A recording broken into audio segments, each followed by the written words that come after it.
me Bonnie Bairns, and welcome to the Superhero Dog Owners Show. We are on episode 4. Can you believe it? It's high summer. We're on the cliff tops today in Sunderland. The chaffinches are a-chirping and the swallows are a-swooping outside. It'll soon be windy and snowy, and we'll be in here with hats and scarves on, so we're going to enjoy this nice weather.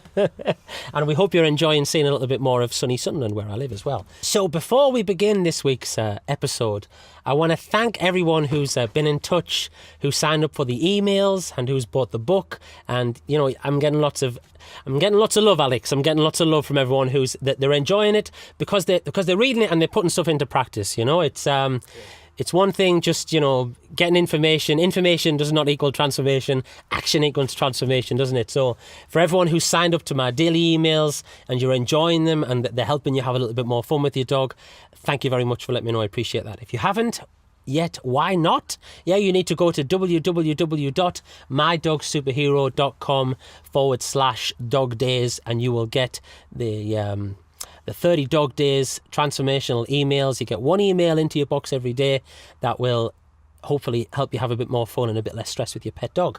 So in this week's episode, I'm going to be interviewing a very good friend of mine. This is a guy who I met on the original John Rogerson course that I told you guys about. I think it was way back in episode 1.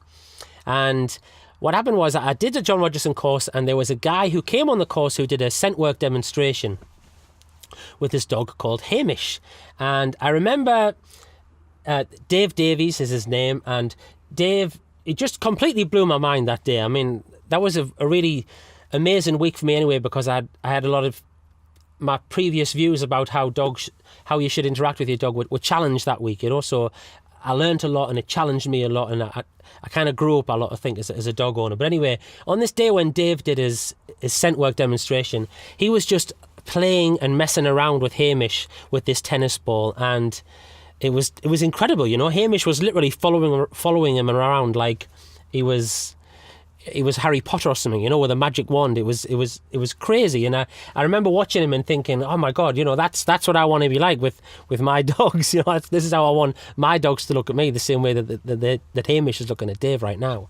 And so, as it happened, I later found out that Dave, he didn't live too far from me, so he would come up and help me out with the dogs and show me some more productive things that I could do with the groups of dogs that I was taking out on the adventures. And then we became closer friends, and Dave's since been involved with, we've done lots of training together. We've ran scent work courses and dog behaviour clinics and that kind of thing. And I still go down with my dogs and we drink tea and eat biscuits in Dave's kitchen and we have a bit of fun, you know. Dave helps me out teaching me scent work and things like that. And just generally, he's a fantastic guy. And I'm delighted and honoured to have him as my first guest on the show. So what happened is, earlier this week, me and Alex headed down to Hurworth, where Dave lives, and we interviewed Dave in his garden. It was an even nicer day than it is today. And and Dave shared with us all of the, you know, a lot about his story about how he got involved with dogs when he was growing up, what he did with dogs in the police force, and how he, you know, his general philosophy on dogs, which is something that I think you guys should hear, because I hope it'll have the same effect on you as it had on me when I was first exposed to Dave too. So let's roll the video and watch what happened this week when we went to see Dave. Right, hello everyone. We're here today in beautiful, beautiful Hurworth near Darlington, and I'm here with a guy who I'm delighted to have on the show as my first guest. He's been a massive inspiration to me. He's been a massive help to me. Still is a big help to me. One of my dog training mentors, a very good friend, and an extremely knowledgeable guy, David Davies. Thanks for having us at your place, Dave. Really appreciate it. My pleasure. So, Dave, we're here. We're talking about dogs. You've been a big inspiration to me with the dog training. I know a lot about your you know, what you do with dogs now and how you came into working with dogs. But where did it all start for you? Before you were Dave the policeman and Dave the dog trainer, how did you start getting involved with dogs when you were a kid? From as far back as I can remember. I remember the series Z Cars, which was a police series which was on television when I was a small boy growing up during the early and mid 1960s. And on Z Cars was a character called PC Snow with his police dog Inky. And it was really from that moment on that I decided that I wanted to work with dogs, and really within the police force. I wasn't really interested in being a police officer. I wanted to work with the dogs, and that's really what drew me in there. So, moving on a bit now, what do you do now with dogs, Dave? Tell people at home how you help people with dogs who come to see you now. And essentially, I'm working with dog behaviour problems. I believe my title with the Pet Education Council and LANTRA is Dog Behaviour Practitioner. I think that's the official title. I call myself a dog trainer because if you're influencing the behaviour of dogs, you're training them by definition, aren't you? So that's what I am. I can see people on veterinary referral, and if they come on veterinary, official veterinary referral, formal veterinary referral, they can come to me on their pet insurance if they check with their insurance companies first.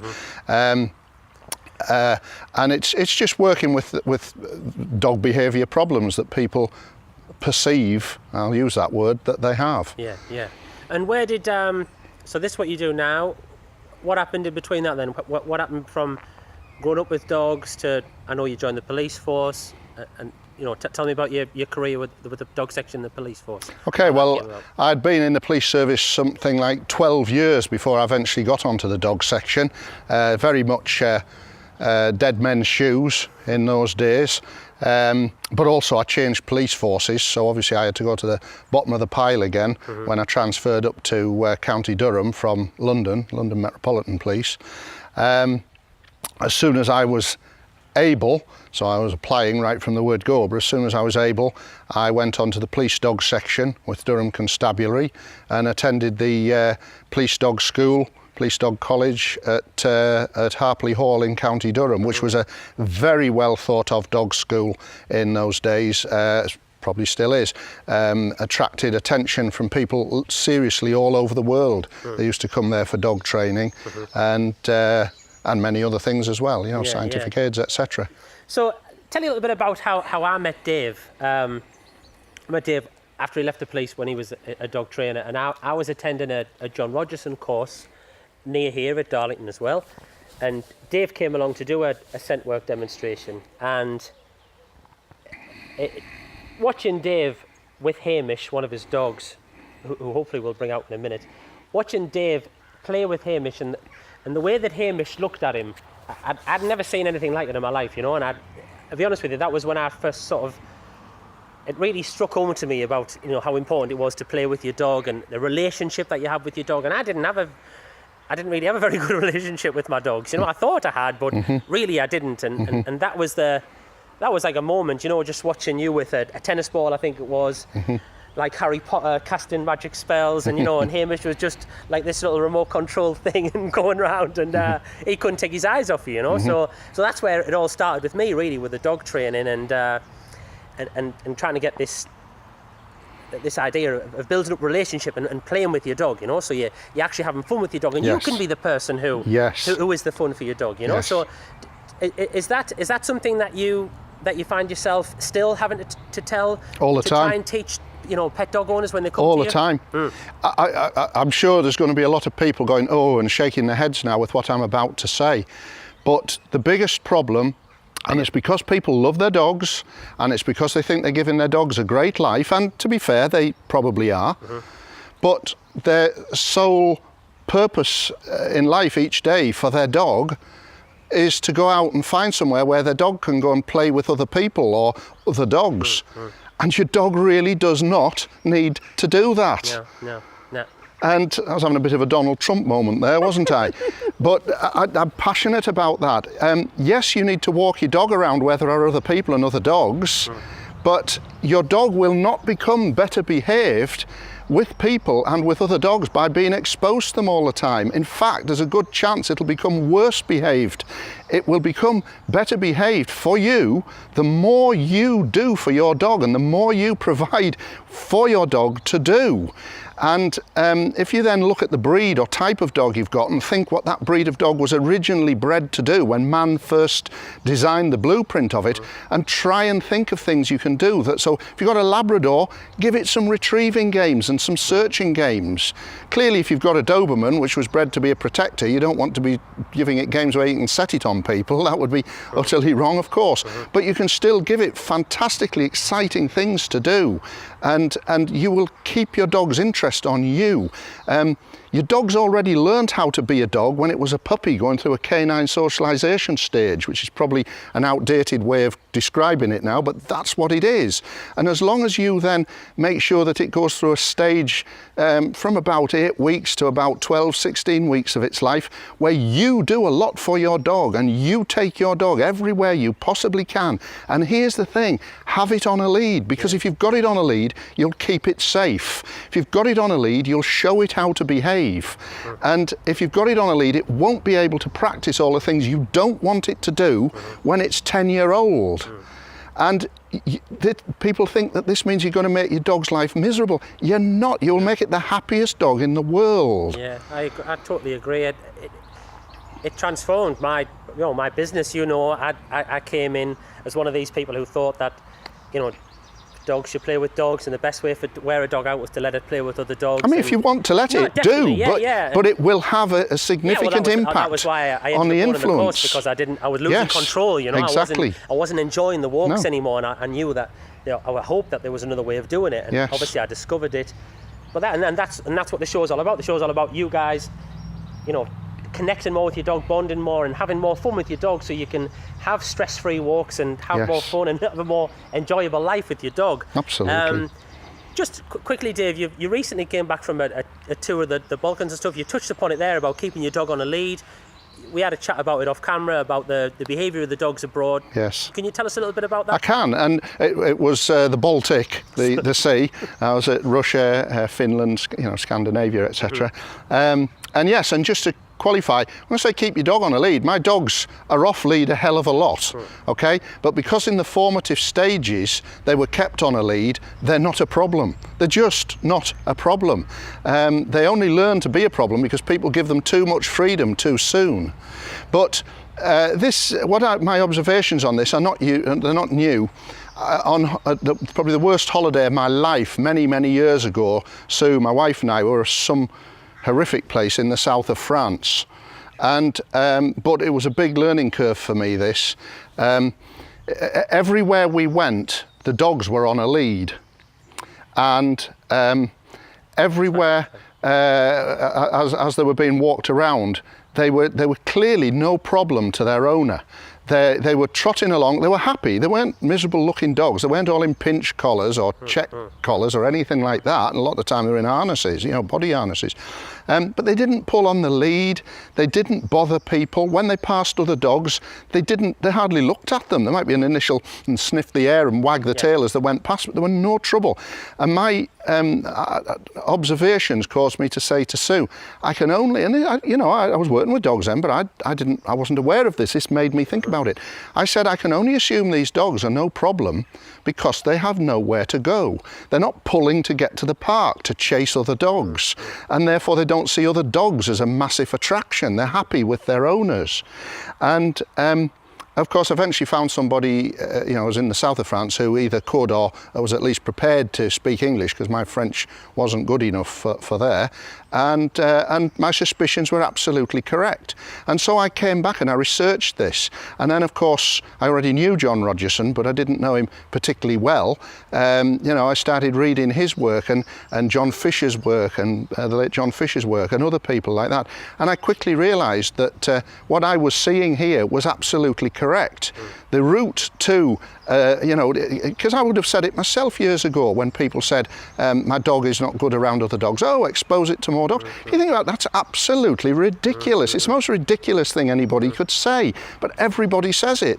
Nobody says, oh, my dog's not very good around sheep, so I better expose it to more sheep, with free play. Nobody would say that. But yes, on the continent, this is a general thing, and there's quite strict leash laws in Europe. Who knows, if we stay in Europe, maybe we'll see them here eventually. And the leash laws are very, very clear. You don't let, in many countries, you don't let your dog off lead in public. You just don't. There are consequences if you do. And the result of that is the dogs have never learnt to practice bad behaviour outside of their homes. They don't pull on the leads generally. I'm sure there's exceptions to the rule, but they just don't do it. In Russia it was very noticeable, because in Russia it appears, and I can't say this for sure because I didn't speak to anybody from there, but it appears that they can't even take the dogs into parks, never mind on leads, because all the parks were devoid of dogs that I visited, and people were walking their dogs on the roadsides, on like centre reservations in the cities and things, which are big grassed areas. But again, always on lead. And the dogs, I have to reinforce the fact that they are just not a problem, but they seem perfectly happy. Dogs don't have to be running round out of control at 100 miles an hour all a day to have fun. What they do need is an owner who's prepared to be bothered with the dog. But this is somebody who's going to groom their dog every day, who's going to play ball with their dog every day, who's going to make giving food to the dog interesting, not just here's a bowl and top it up every few hours because the dog's eaten some of it. How boring a life must that dog have? Albeit that is a really caring person who thinks they're doing the best things for their dogs. And that's the sad thing. So if someone's watching and they're buying into what we're talking about trying to do more with their dog, maybe they recognise that their dog doesn't get enough entertainment and stimulation from them, the owner. What could they do to try and breeze, blow a bit of life into the fire and try and get their dog interested into? They can send me an email or ring me and pay me a handsome amount of money, and I will show them exactly what to do. No, they need to firstly look at their dog, and as if you're setting a physical fitness training program up for a human being. Look at that person or that dog's capabilities. Look at their, be realistic in what they can do. But even an old dog, my old German Shepherd, she drags her toes now and will make them bleed if I walk her too far. So walking her on the road is not an option anymore. She still loves to follow a scent trail, tracking, like a police dog. A blind dog can do that, incidentally. I've trained with somebody with a blind dog that tracked very, very well, I have to say, because it wasn't distracted by anything around it that it could see.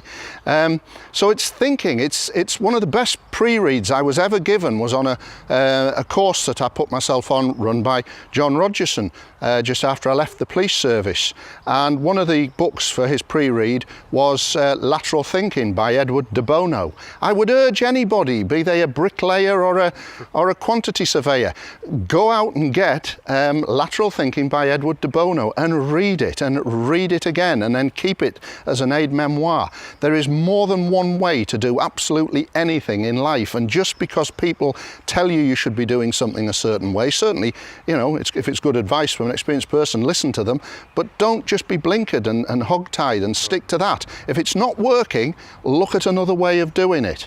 And this is so true with working with dogs. So I don't want people to stop walking the dogs because it's necessary for social referencing, or we could generalise and use the term socialising, every single dog. But do you know what? I don't think a dog needs to go for a walk. What a dog needs is an extremely exciting time, several times a week, provided by its human family members. That's what it needs. And that can be simply putting its dinner into a Tupperware bowl, putting a lid on it and hiding it in the garden and going out with your dog and letting it search for its dinner. Now, I have had people say to me, oh, that's a little bit cruel, isn't it? Is it really? Are you not actually giving your dog something which is quite instinctive for that dog to want to do? If we were to go back to its wild forebears, which may or may not be wolves or some wolf-type creature, nobody just goes to Tesco and buys it a load of food. The animal has to get out there. So let's think about it. What does our dog get when we're feeding it? It might get told to sit, which isn't the worst thing in the world, and given its food. that's it. Lovely, job done. But its wild cousin is going to go out there and have to use some exercise to hunt its food. It's going to have to use its olfactory system, its nose, to work. So this is satisfying to the dog. It's going to use energy. It's going to use its mental capacity to work. If it's a pack animal, it's going to be working with the rest of the pack. They don't just go out there and fumble their way through it. They use strategies. Watch a pack of terriers hunting a rat. They don't all just converge onto the rat. They would lose it, or they would end up fighting. They'll work. They'll flank the rat. They'll chase it. They'll drive it out until one terrier goes into the kill. They work a little strategy out between them. You need to be part of your dog's family unit. I try to get away from this. My dog is a wolf and it's a pack animal. It is a pack animal, okay? It is. But it just conjures up this image of the old dog is a wolf thing, which is totally unhelpful to a pet dog owner. So it's finding things to do that your dog can do and enjoy, and use its natural attributes to do this. Use physical energy, use mental capacity, and here's the thing, you, Donald Trump again, you, the owner, are going to be the person giving this for your dog to do. Now, if you send your dog to me for me to do this, I'll do it for you, by the way. I do board and train or stay and train, I'll do it for you. But it's no way is it going to help your dog's relationship for you. That will only come by you providing your dog with this entertainment. You can use other people to help with your busy life schedule, going to work, things like that, but you must be the main person that provides the dog with this entertainment. That's really good advice, and we're gonna come back again and talk a little bit more about scent work. We need to wrap the interview up, Dave. I want to thank you very much for your time and your knowledge and sharing some of your stories with us. When you're not relaxing here in beautiful Hurworth and you're helping people train their dogs and stuff, what does Dave Davies do to chill out? Fishing. I like fishing, particularly fly fishing, although I don't get much opportunity anymore with all the dog work I get. I get more work than I can cope with. I enjoy training in the gym. At some point today we may catch my tyres. I like a bit of tyre flipping, anything to keep this old frame in reasonable nick. And going on cruises. I enjoy that. Where can people go if they want to find out more about you, the services that you offer? If we have some people who live local and stuff, and they might want to come and see you and learn more about what you do. Where can they go to find out more about you, Dave? The website is www.daviddaviesdogtraining.com. Everything that anybody needs to know should be on that website. They could also go on either the Guild of Dog Trainers or the Canine and Feline Behavioural Association, with which I'm a full member or behaviour practitioner, and again all my contact details are on those websites. Awesome. Well, thanks very much again for your time, Dave, and I hope you all enjoyed that. Thank you very much.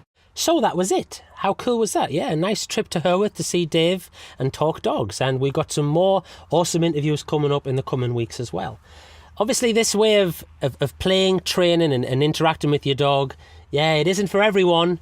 But I would urge you, if you're a pet dog owner who wants to have a little bit more fun with his dog, then playing with him is certainly an easy way to get your dog on side. And you'll find that if you avoid the things that make your dog upset, get him stressed out, make him bark, make him angry, if you avoid those things and you spend more time alone with your dog, playing with him, building up a bond, finding out what makes his tail wag and getting him to use his nose and use his special doggy talents like his strong jaws, and dogs are fast, they like to do things, they like to burn off energy. So if we can provide that outlet for them, then your dog's going to think you're a superhero without a doubt. So I would urge you to try these things, and you'll find that a lot of those problems will just disappear just by avoiding the thing that you don't want your dog to do and spending a bit more time with your dog. It's certainly been my experience, and it's certainly been the experience of a lot of my clients as well. So it's not for everyone. There's a million ways to train a dog. There's enough ways to train a dog that as there is people to think them up. But you should.